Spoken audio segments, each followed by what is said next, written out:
tayong kababayan na naninirahan sa ibang bansa. Nangangarap na mas maayos na buhay. Pero nakakatuwa po dito, kahit na malayo, hindi nila nakakalimutan ang bansang pinanggalingan. Isa na rito ang OFW na si Luella Cabalona na taga Chicago, Illinois.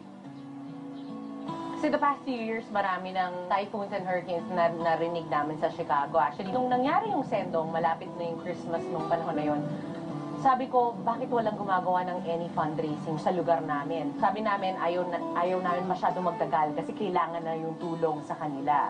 Nag-schedule kami na within like 3 weeks na magawa namin tong Sendong All Our Love. It's a fundraiser concert na maraming involved na Filipino-American artists.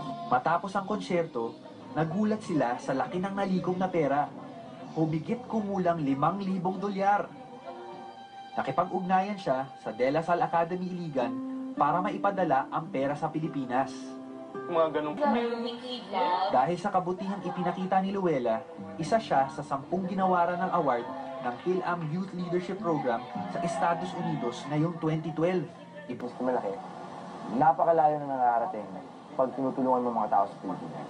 I'm representing a whole culture, and I take that as a huge responsibility and an opportunity to showcase everything. Magdededicate ako ng time para tulungan ko yung mga tao dito sa Pilipinas.